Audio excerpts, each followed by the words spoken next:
আসসালামু আলাইকুম। কেমন আছেন সবাই? আশা করি আল্লাহর রহমতে সবাই ভালো আছেন। আমি রিয়াদ। আজ আমি আপনাদের সামনে এমন কিছু ঘটনা তুলে ধরতে যাচ্ছি যা আপনারা হয়তো আগে কখনো শুনেননি। ঘটনা যা আমাদের চারপাশে ঘটে, যেখানে যুক্তি থেমে যায় এবং রহস্য আমাদের কল্পনারও বাইরে চলে যায়। আজ যে কাহিনী শোনাব তা আমার নিজের চাচার মুখে শোনা। ঘটনাটি আমাদেরই পাশের গ্রাম, কুষ্টিয়ার বাইরকার ছোট্ট একটি গ্রাম নয়াপাড়ার। সেখানে একটি ভদ্র পরিবার এক পরিত্যক্ত বাড়ি কিনে আশার সাথে বসবাস শুরু করেছিল, কিন্তু তাদের স্বপ্নভঙ্গ হয়েছিল এক ডাইনি জিনের হাতে। যে জিনটি শুধু উৎপাত করেই ক্ষান্ত দেয়নি, তার লক্ষ্য ছিল পরিবারের সদস্যদের ধীরে ধীরে রক্ত শুষে নেওয়া। নয়াপাড়ার সেই বাড়িটা দেখতে খুবই সুন্দর ছিল, টিনের চালা, সামনে একটি আম গাছ। কিন্তু গ্রামের লোকজন বাড়িটাকে এড়িয়ে চলত। কথাটি নতুন ক্রেতা রহিমুল্লাহ পরিবার প্রথম দিকে পাত্তাই দেয়নি। তারা ভেবেছিল গ্রামের লোকজন অন্ধবিশ্বাসী। কিন্তু বাড়িতে উঠেই অদ্ভুত ঘটনা শুরু হয়। রহিমুল্লাহর স্ত্রী প্রথম লক্ষ্য করেন রান্নাঘরের চালাডালা, বাসনের অবস্থান পাল্টে যায়। আজ যেখানে লবণের ডিব্বি রাখলেন, কাল সকালে তা অন্য জায়গায়। তার ছোট মেয়ের দুল, তার ছেলের কলম, এরকম ছোটখাটো জিনিস প্রতিদিনই হারায়। আবার কয়েকদিন পর অদ্ভুত জায়গায়, যেমন বাড়ির আঙিনার গাছের ডালে বা পায়খানার চিলকোঠায় থেকে পাওয়া যায়। সবাই ভাবল হয়তো বাড়িতে ইঁদুরের উৎপাত অথবা কারোর ভুলে রাখা। কিন্তু তারপরেই শুরু হয় আসল আতঙ্ক। পরিবারের সদস্যরা একে একে অসুস্থ হতে থাকে, শারীরিকভাবে দুর্বল হয়ে পড়ে। ডাক্তার দেখিয়ে ওষুধ খেয়েও কোনো লাভ হয় না। তাদের চোখের নিচে কালি পড়ে, চামড়া শুকিয়ে কাঠির মতো হয়ে যায়। গ্রামের একজন বুড়িমা একদিন রহিমুল্লাহর স্ত্রীকে বলেও বসেন, বৌমা, তোর বৌমা তো শুকিয়ে যাচ্ছে। ওই বাড়িতে আগে এক ডাইনি মারা গেছে, সে মানুষের রক্ত খায়। এক রাতে রহিমুল্লাহর ছোট ভাই রাত জেগে বই পড়ছিল। হঠাৎ সে শুনতে পায় পাশের ঘর থেকে কারো ফিসফিসানি। সে আস্তে করে দরজার ফাঁক দিয়ে উকি মারে। যা দেখে তার প্রাণ শুকিয়ে যায়। ঘরটাতে তখনও কেরোসিন ল্যাম্পের আলো জ্বলছিল। সেই আলো এসে দেখতে পায় একটি শীর্ণকায়, ভয়ঙ্কর চেহারার বুড়ি তার বোনের বিছানার পাশে দাঁড়িয়ে।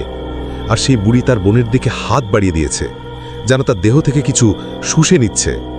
পরদিন সকালে তার বোন আরও দুর্বল হয়ে পড়ে। পরিবারটি তখন বুঝতে পারে এটি কোনো সাধারণ ভূতের উৎপাত নয়, এটি একটি খারাপ জিন, একজন ডাইনি, যে বাড়িটাকে তার নিজের আস্থান পাবে এবং সেখানে থাকা মানুষের জীবনশক্তি ধীরে ধীরে শুষে নেয়। তারা দ্রুত বাড়িটি খালি করে চলে আসে। শুনেছি বাড়িটি এখনও পরিত্যক্তই পড়ে আছে। আর নয়াপাড়ার লোকজন এখনও সন্ধ্যা হওয়ার আগে ওই রাস্তা দিয়ে না যাওয়ার পরামর্শ দেয়, কারণ তাদের দৃঢ় বিশ্বাস সেই রক্তপিপাসু ডাইনি জিনটি সেখানেই অপেক্ষা করছে তার পরবর্তী শিকারের জন্য।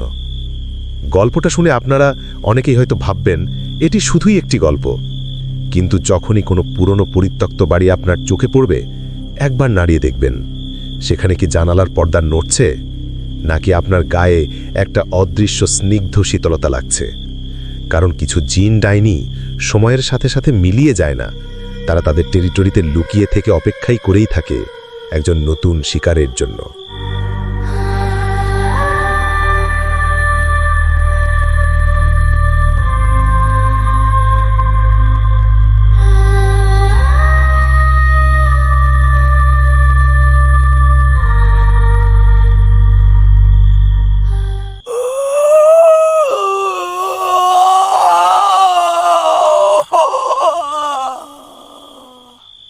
এখন আপনাদের শোনাতে যাচ্ছি আরেকটি ভয়ঙ্কর এবং সত্য কাহিনী, একটি দালানের গল্প যা গত 60 বছর ধরে পরিত্যক্ত। এটি শুধু ইট কাঠের গাঁথুনি নয়, এটি এক ট্র্যাজেডির সাক্ষী, একটি ভাঙা পরিবারের স্মৃতি এবং এক অশান্ত আত্মার অন্ধকার ঠিকানা। হয়তো যেদিন আপনি সন্ধ্যার আগে এই রাস্তায় যাবেন, চোখ পড়ে যাবে সেই ভাঙা জানালায়। কিন্তু সাবধান, কে যাবে সেখানে এখনও কেউ দাঁড়িয়ে আছে কিনা, একজন নতুন কম্প্যানিয়নের অপেক্ষায়। আজকের এই গল্পটি সত্যি এবং ভয়ঙ্কর। আমাদের গ্রাম থেকে মাত্র 5 কিলোমিটার দূরে কুষ্টিয়া সদর যাওয়ার পথের ধারে এক বিশালাকার পরিত্যক্ত দালান দাঁড়িয়ে আছে। লোহার গেটে মোটা শিকল বাঁধা, দেয়াল জুড়ে বটগাছের শিকড় আর কাঁটাতারের জঙ্গল। স্থানীয়রা এই জায়গাটিকে ডাকে শ্যামবাবুর ভিটা। এই দালানটি কেন পরিত্যক্ত তার পেছনে রয়েছে এক করুণ ও রোমহর্ষক ইতিহাস।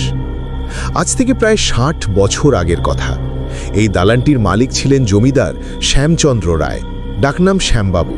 তিনি ছিলেন অত্যন্ত ধনী এবং প্রভাবশালী।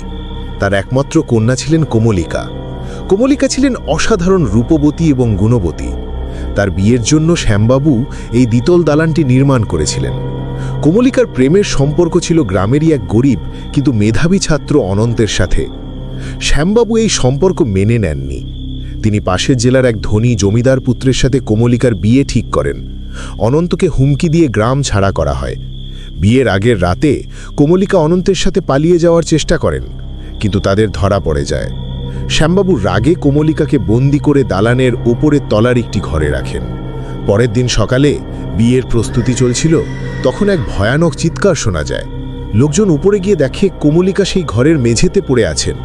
তার গলায় তার নিজের শাড়ির পাড় পেঁচানো।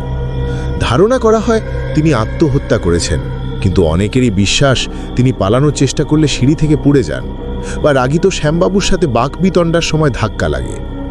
কমলিকার মৃত্যুর পর শ্যামবাবুর পরিবারে অভিশাপ নেমে আসে। শ্যামবাবু গভীর হতাশায় পড়ে যান এবং কয়েক বছর পর রহস্যজনকভাবে মারা যান। তার পরের উত্তরাধিকারীরা দালানটিতে থাকতে গিয়েই নানা বিপর্যয়ের সম্মুখীন হন। গরুর রোগ, ফসলের ক্ষতি আর পরিবারের সদস্যদের রহস্যজনক অসুস্থতায় তারা নাস্তানাবুদ হয়ে ফাইনালি দালানটি ছেড়ে চলে যান। তারপর থেকে দালানটি ভাড়া দেওয়ার চেষ্টা করা হয়, কিন্তু কোনো ভাড়াটিয়েই 1 মাসও টিকতে পারেনি।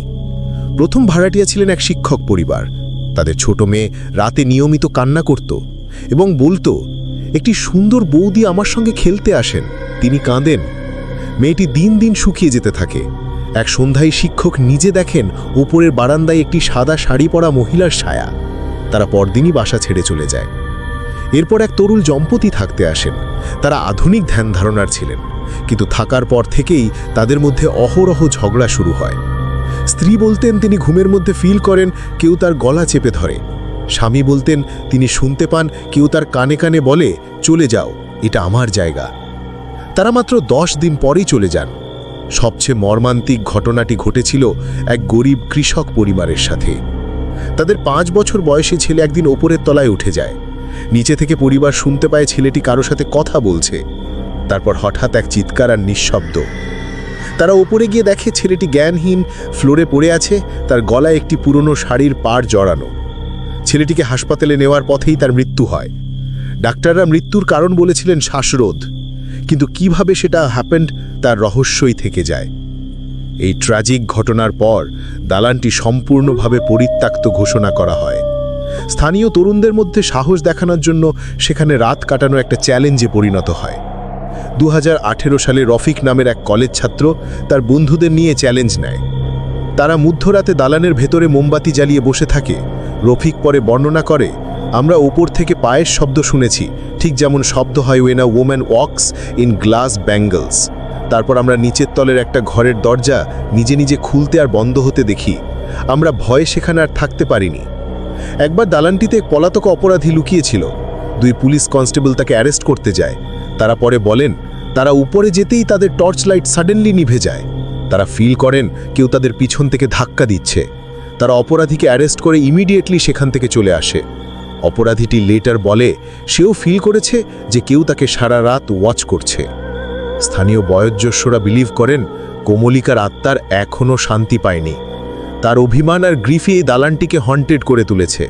তারা বলেন যে যেই কেউ ওই দালানে যায় কমলিকার গ্রিফ আর রেজের সংস্পর্শে আসে, যা তাদের মিসফরচুনের দিকে নিয়ে যায়।